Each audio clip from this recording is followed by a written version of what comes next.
Okay. So, we'll get started here. Thanks for coming out. We'll be talking about Linux terminal servers and how I believe anyways that they're the lowest total cost of ownership devices you can put on your network.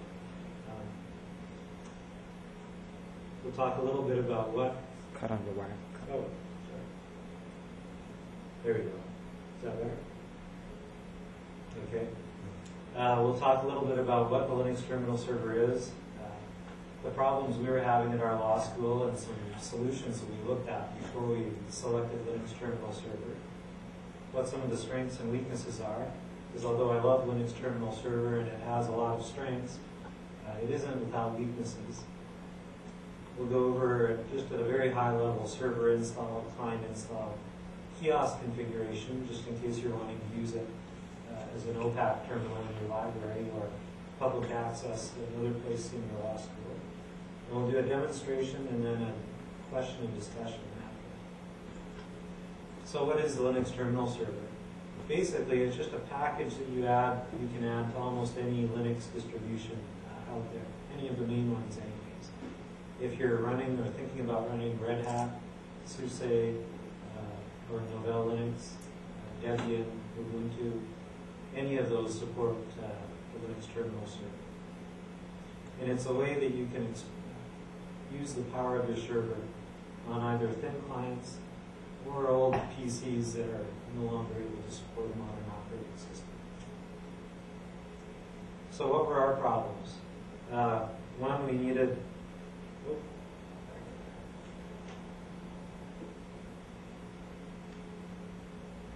One, we needed more public workstations. We only had 2 public workstations in our library, which was really inadequate.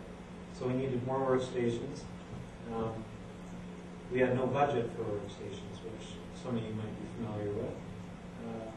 Plus, we just refurbished our lab, and we had a room full of beautiful Pentium 200s, Pentium 166s that basically filled a little room in our library. And we were being pressed for space for group meetings for students. So we needed to clean that up. When we looked at those old PCs, most of them were, somewhere between Pentium 166s and Pentium 233s, which weren't really adequate for running Windows 2000, which we would have considered putting on. So our goals and objectives. One was to clean up the storage room. Second was to reduce our support costs. So if we were adding additional workstations, we didn't have it in our budget to add any additional support staff, either full-time or part-time. We wanted to increase the number of workstations available to students because that was a real problem with the lack of OPACs. And of course, fame, glory, tons of cash, stock options, and everything else you get in education. So what were the possible solutions that we considered? First off, of course, was a traditional PC with Windows and some sort of a managed PC. Second was Windows terminal service, possibly with Citrix. Third was traditional PC with Linux. And fourth was the Linux terminal server project with thin clients as well. So the first solution. In our case, it was too expensive to pull our upfront cost would have been at least $1,200 per workstation, and they're relatively expensive to maintain. With an additional 50 workstations, we would have at least needed a part-time support staff to help out in maintaining them. As well, you typically have more spyware, malware problems with Windows, and in the future, or possible future software upgrades could mean upgrade to the hardware, which again, we didn't see lots of money coming in the near future, so that could be a problem as well. Second solution,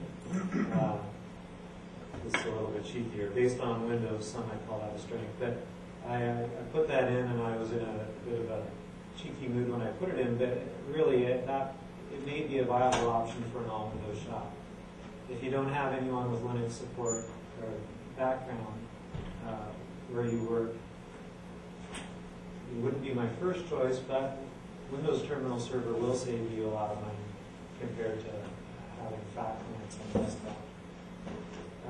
Relatively expensive per user licensing, although educationally priced, it isn't as bad. Virus security issues you'll need to make sure you're covered, but it is much less expensive to maintain than a full Windows or a Linux desktop for that matter. Solution 3 would be a PC with Linux installed on it. Lower initial cost than the Windows FAT client or the Windows Terminal Server. But you've still got way too much hardware on your desktop at least for public workstations. Typically at our public workstations, people are mainly browsing the web with a web browser and possibly doing a little bit of chat using ICQ or something like that. And to put a PC there just to do that doesn't make a lot of sense. Plus, it's more expensive to maintain, and you're looking at hardware upgrades down the road. So the fourth solution, thin client based on Linux, if you actually buy the thin clients, and they actually use a number of thin clients here at Kent. You notice the little Compaq or HP little boxes there, those are thin clients running off a Windows Terminal Server. And they have no moving parts, no fans, no hard drives, which means they're probably a lot more reliable than a traditional PC with a hard drive and the fans that typically things over. Loads the operating system from the server, no local storage, so everything is stored on the server, everything is backed up on the server. Significantly lower cost of purchase. And if you're having people log into these, it doesn't matter which one they log in on. It's sort of for the Windows people, that would be the roaming is it roaming desktop? Yeah, roaming profile. Except it's inherently built into any sort of a terminal server situation. And much less expensive to maintain. So we'll just go over some of the strengths before we head to the weaknesses. Centralized management, reliable, and no licensing costs. It's fast. Even a Pentium 200 with 32 megs of RAM will run basically as fast as a Pentium 4 with a gig of RAM, both running as a thin client. Inherently low administration capabilities, and it's relatively secure. But it's only as secure as you make it. You've got to make sure that you've enabled automatic updates for patches and that you're doing virus scanning as well. So, and this is one of the strengths that in our situation was important to us. It's the cost. Here we have the Windows FAT clients, and I think this is for 30 workstations is what I used for them. My estimate was just over $40,000 for 30 workstations. Windows terminals with new clients, you're looking at a significant decrease in cost from $40,000 to just over $25,000. Linux terminal server with new clients, you're looking at about $17,000 with all new hardware. So the difference here and here is the Microsoft tax right there. So it's very good. And I should point out, this is educationally priced software. If you were looking at doing this in a commercial setting, Windows Terminal is almost as much as buying FAT clients when you factor in the licensing costs. Your admin costs are much lower. But in a commercial setting, you're still down here in Windows Terminal. It doesn't really apply to us, but a little side. And then this is the case that our law school, you did fact the Linux Terminal Server with recycled clients. And this cost here is basically a server, a $5,000 dual processor server with a lot of memory. And that will support anywhere between 40 and 50 thin clients quite nicely without having any problems. And this is a quote I saw on a Linux Terminal Server presentation. I should have referenced his name here. I'll have to get it. But he said, keep asking how much things cost and say, wow, that's expensive. what does it offer that the no license fee solution does not? And in some cases, a license solution may offer things that you really need. But in the case of public access workstations, usually it can cover all the needs of your users. But there are some weaknesses. One of them, if you're putting them on staff or faculty desktop, the weakness would be legacy applications. Things that there are no comparable software packages on Linux. In this case, you can try to use Wine, which is an emulation program for Windows software, so you could actually run the Windows software on the Linux terminal server. But it is fairly resource intensive, so you'll need a larger, more powerful server to do that. And depending on the software, it may or may not run well in your Wine. Another thing that is becoming less and less an issue all the time is the floppy support. If you're using old PCs, they still have the floppy drives. You can use them, but you have to use a Norton Commander type setting where you've got a dialog box, and on this side would be your client, and on this side the server, and then you have to copy files over to the client before you can edit them and copy them back up after. But as people use, oftentimes even just using email to shuffle their files around, that's less than a solution. The other thing is, if you're an all-Windows shop, managing mixed clients can be a pain if you don't have people who are familiar with the software. If you don't have someone familiar with Linux, you want to make sure that they're familiar, or you have someone familiar with it before you try to implement a solution like this. The nice thing I should just add is it's easy to do this on a pilot project. You can set up a Linux terminal server using just a regular PC with a Giga RAM, and then set up 2 or 3 old clients on it for testing purposes, to get your feet wet, to get familiar with it, and see if it's a solution that will work for you. And this is just a simple diagram showing how Linux terminal services can coexist nicely with everything else you have on your network. Now you've got your internet, firewall, possibly a proxy server, and then you've got application servers, Windows or Linux. You've got a Windows server here, plus a Linux terminal server, all on your network, all supporting thin clients, Windows PCs, as well as Macs or anything else you've got on your network. You can all coexist quite nicely. For example, in our network at UVic, our file and print is on a Linux server using Sonic, because most of our faculty and staff desktops are Windows-based. But we can NFS mount our Linux terminal server to our file server so that they can access their files just as easily through a Linux thin client as they can through their Windows desktop. You have several install choices, as I mentioned at the beginning, with Linux terminal server. One is to go to ltsp.org. You can download packages for dozens of distributions so that you can put Linux terminal services on. It's a little more work than the other option that I'll show you, which is the K-12 Linux terminal server distribution. And it's currently based on Fedora Core 3. And you can download this distribution in ISO format, burn it onto CDs, and run it. And out of the box, it'll work quite well. It has a lot of built-in features, along with educational programs for grade school, which I use this at home for my gateway. I have 5 kids too, so we've got a Windows PC and then 3 terminals. So everyone almost can have their own computer. People gasp when they say, first of all, that I have 5 kids, and second of all, that we've got basically 5 computers in the house.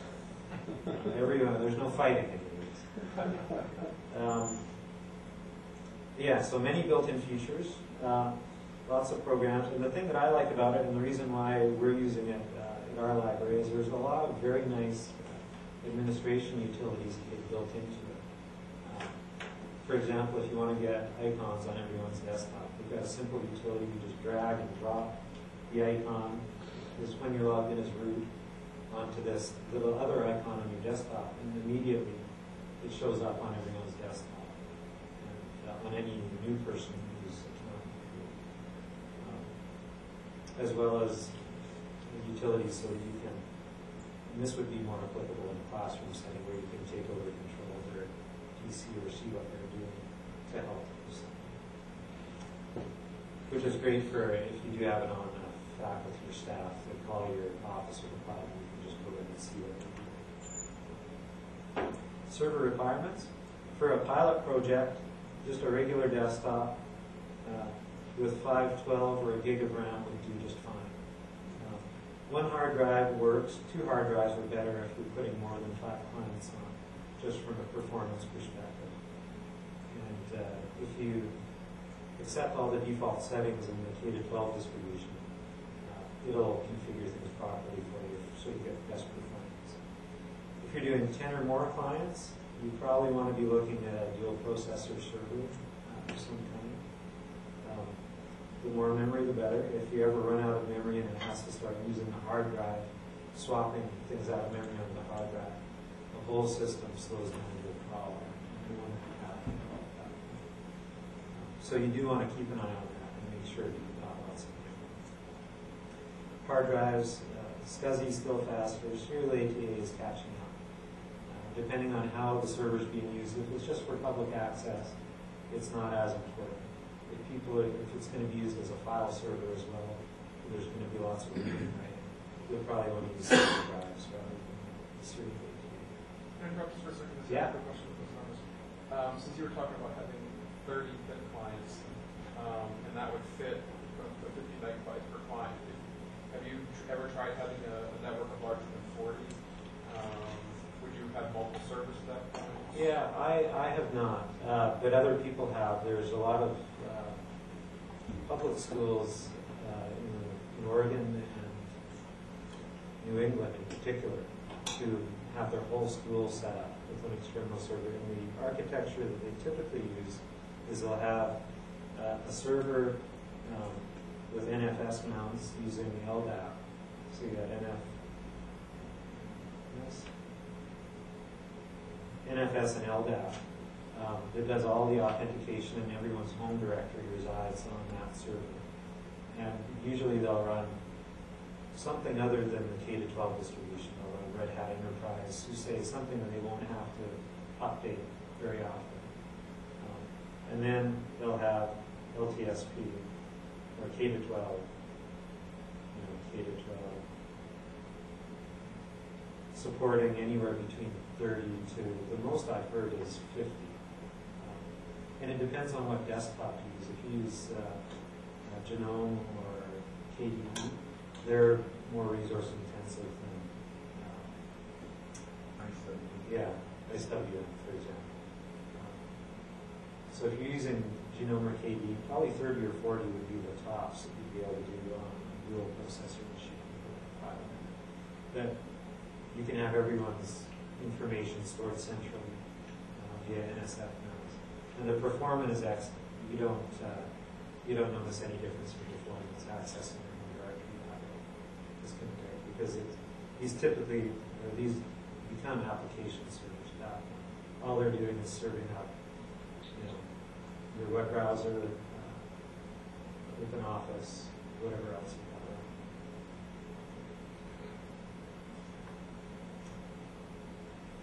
So the K-12 install, if you've installed Red Hat, Linux, or Fedora, it's basically the same. The only difference when you get to the point where you're choosing what type of system, on Fedora or Red Hat, you've got personal desktop, you've got workstation, think server, and then laptop. In the K-12, you have Linux TerminalServer at the top. So you select that, and it will install all the packages you need. There are some quirks if you're installing it on a network that you need to know about. The K-12 distribution assumes that you're using this as a gateway device. It has 2 network cards. One would get an address from a DHCP server, and then the internal one would be plugged into a switch that would feed all of your thin clients. So for example, if you had a lab, you might have your K-12 server in the lab with your hub. it can be done in the server with network rack as well. But it's assuming that your K-12 server will give out the HTTP addresses to all the thin clients. If you're not doing it that way and you only have one network card, you make sure you boot it up unplugged from the network so you can go in and shut down the DHCP server so you don't cause havoc on your network and possibly make another network admin very unhappy with you because you've got people not able to connect to the network. It also automatically assumes that you're going to use a 192.168. But if you're shutting down the DHCP server, that's not going to be an issue. See, for install tips, you can go to k-12ltsp.org, and there's lots of very helpful information on how to use. For configuring the clients, you need to either set up the K-12 server with the 2 network cards and the switch feeding your thin clients, or you need to have access to the DHCP server that's giving out the IP addresses. And this is because you need to put in a little, I think it's about 3 lines for each thin client that basically tells the thin client where it's going to be downloading its operating system. So you can have one DHCP server serving up 200 thin clients, but you just need to tell, the DHCP server will tell everyone which server will be serving up in this terminal server. And let's see. Now, you can either use a bootable network card, which you can get. There are links from the ltsp.org site to places where you can buy bootable network cards for, I think it's like $19 each, so really cheap. Or if you're doing some testing, you can go to aronomatic.net and download the image for a floppy, so you can just put this floppy in an old PC, have it boot up, and you can download the appropriate image from the network card you have, and then it'll connect to the DHCP server and start running. Just a little bit slower. You don't want to do that in a public access area because invariably people will pop out the floppy drives and walk away with it. Good, great for testing anyways. As well, if your PC supports the PXE boot protocol, it works equally as well. You just need to make sure it's the first boot device, and then it'll go out and connect to the server as well. All assuming you've got your DHCP server configured properly. The last piece in the puzzle for our law library was having kiosk mode, because by default you need to log in using a valid username and password. And we wanted these to be public access workstations that not only our students could access, but the general public for going through our OPAC card catalog. So there's a few extra little lines that you need to put in some files. It's not a lot, but if you want a kiosk mode, you need to put them in. I'll have this presentation, it'll be uploaded on the CALI website, so you can get this information. I'll have it on my website as well, so if you just Google Rich McHugh, you'll find it. I think I'm first or second one on this. Better do some website promotion, so I'm number 1. Actually, it's Elmer, a post Elmer did about me, it's number 1. I'm not sure why they trust Elmer so much. Longevity. I hope Elmer's listening to this right now. So. I may want to shrink your slide a little bit, Rich. Oh, yeah, sorry about that, thanks.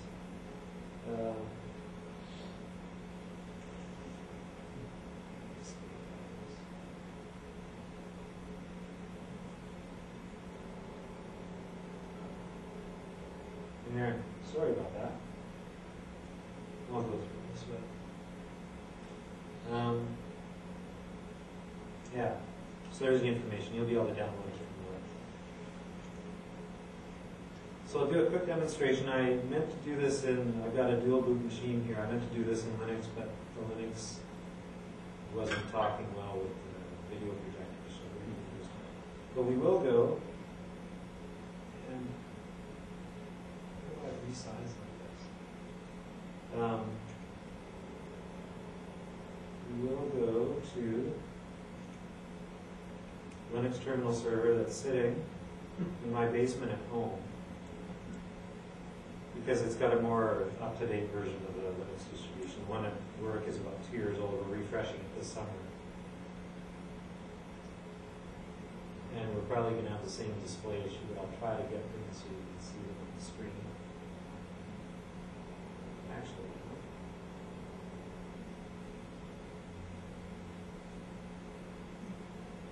so let me log out. I can make this 800 by 600.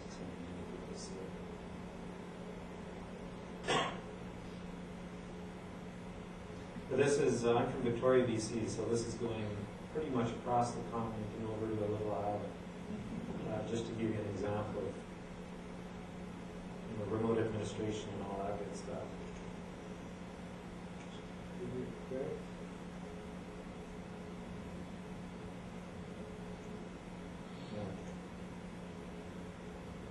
Is that an X?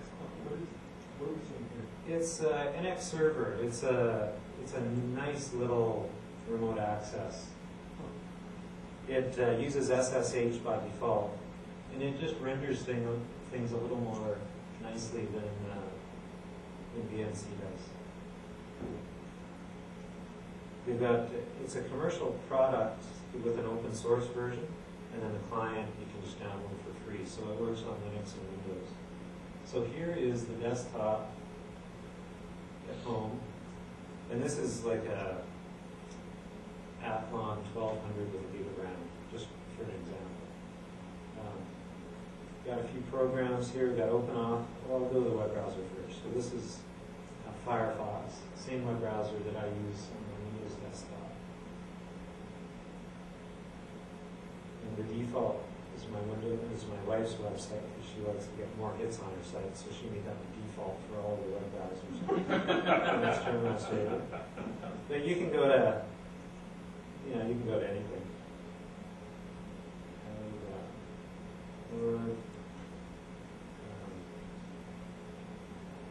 And it's exactly like, if you use Firefox on Windows, it's the same. You've got your tab browsing. I can open up all of my favorite websites at once if I want to, so I can get all my news. So that's Firefox. You're probably all fairly familiar with that. OpenOffice would be the replacement for Microsoft Word. It reads and writes in MS Word format. My presentation, I created all in OpenOffice because I expected to use it on Linux, but it was not. And that's what I use as my primary. Got the beta version of OpenOffice, which is very nice, but the presentation part of it is a little bit flaky. I contemplated doing this on doing the whole presentation off my server inventory, but I just didn't want to tempt fate. So. But it looks a lot like, Windows 2000, Windows XP. When you go into the options, just wanted to show you this. The default format is OpenOffice text, but you can change the default to Microsoft Word format, so everything that you do in a text document. And that's especially good if most people are still using Microsoft Office.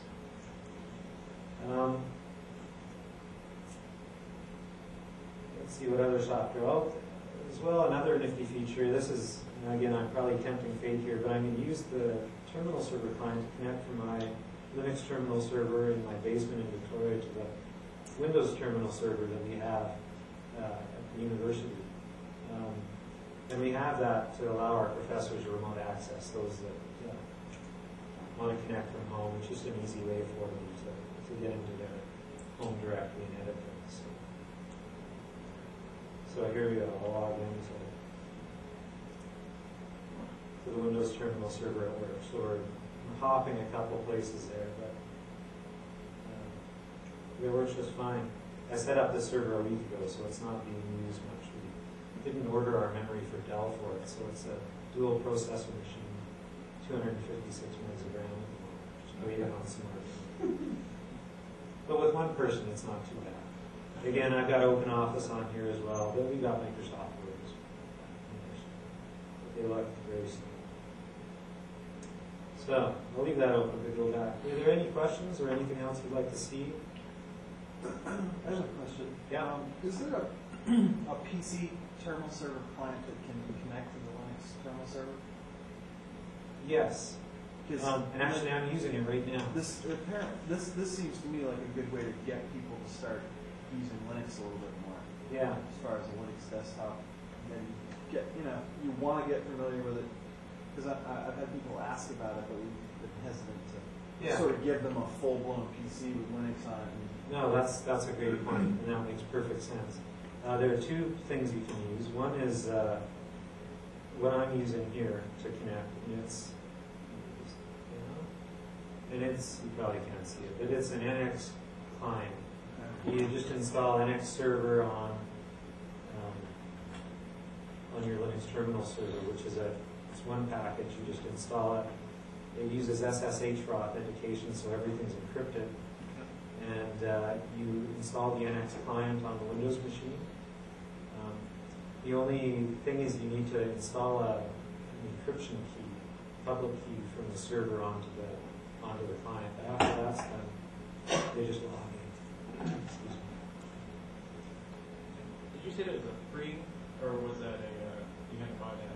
Oh, that's free. Okay. Yeah, it's NX server. If you type in open source NX server, you'll find it. And they've got packages for Red Hat, SUSE or Novell, and Ubuntu. But on that, it's using VNC, right? Is the underlying protocol? It's actually not. It's a different protocol. So VNC would be the other option. Yeah, and VNC would be that. And VNC is not bad. To get it encrypted is a little bit more work from a Windows desktop. But if you've got a secure local network, it shouldn't be a huge issue. And the only thing is the font rendering in OpenOffice and VNC isn't great. And that's one of the reasons. Security is another, but that's one of the reasons why I like NX, is because it uses SSH in a very simple way. Whereas with VNC, we can do it. It's a two-step process. I was just going to, for people who've used VNC before as a remote solution in the Windows world, and you're used to a certain amount of screen lag, you don't see that when you're running an X VNC server. I mean, the screen updates are very fast and very quick. The font. Yeah, no, that's a good point to make. Yeah, there is a little bit of a lag because we are going across the country. On your local network, performance would be better than this. But does it allow? I haven't used the Linux version of VNC, but I know my Windows VNC, you get whatever the person who's already logged in is logged in. There's no really. Yeah, it's different in that way. You get a different session. Because this is a true multi-user operating system. Right. Yeah. So if you got 10 people logging in via VNC, they all use their username, their own username and password, and they get a separate session. Very much like remote desktop with a Windows terminal server. Is there anything else you'd like to see? You can do chat. I use MSN and ICQ. Supports it natively, so I'm logging into my Hotmail chat. There's my wife. It's the only person who loves me and hasn't blocked me so far. Even she's away by the look of things. But she may truly be away. We're hoping that's the case. And you can get into Windows terminal servers as you saw. I think that's about it. There's tons of kids applications, and you can see some of them on the desktop. TouchNav, TouchScreen, K-Stars, which is a cool application. It shows you where things are in the sky based on your location and time of day. So if you're into stars, it's great. So this is the demo. There's a real player that'll run on it, Flash plugin, Java plugin, connect to Windows terminal server. So it'll do all the basic web stuff that you need. Rich, what's the current, since I haven't looked at LTSP in a little while, what's the current state of support for thumb drives, or for USB keys? The next version, it's going to be supported very well. You can do it now, but you've got to do the work yourself. The next version, they're going to have it built in, so you just plug it in and pops up. with a regular Linux, like Ubuntu, for example, you pop it in, it pops up. There's a little more work you have to do to make that happen. They're very close to that. Yeah, which is important for students. In the year that we implemented these Linux terminal clients, it was ranked as the most significant improvement for law school from a facilities perspective, which I guess could be one of two things. Either it was a great project or that's the only thing that happened that year. I'm hoping it was because it was a great project. Well, there are other projects, so I'm pretty sure it was because they appreciated it. Again, use where appropriate. It's not going to be appropriate in all settings. If you don't have someone in your shop who uses Linux on a regular basis, it may not be appropriate for production. You probably want to set up a test server, play around with it, see if anyone wants to get into it. Again, it may not be appropriate where you have people who need lots of legacy applications or applications that only run on Windows. But the cost savings are huge, both upfront hardware costs and long-term admin support costs. These things just run. You configure them for automatic updates, and they'll just happily run away, run without any problems. So, any other questions or discussion? I've got some links here. Again, will be posted on the website for interesting places to look. 400 endpoints? Yeah. And this was about 4 or 5 years ago. Yeah. Not on one server. They had the same sort of setup. They had a file server with authentication in file. And I think they had two quad processor machines that were their application servers, that were their terminal servers. They were using a lightweight desktop protocol that was in genome located, so they could do that in a ton of memory. I don't know how close. I should look on the map, see if that's going to be close to next year's CALI. If not, we could do a lunch road trip over to Largo and see their setup. If there are no more questions, thank you very much. And feel free to email me.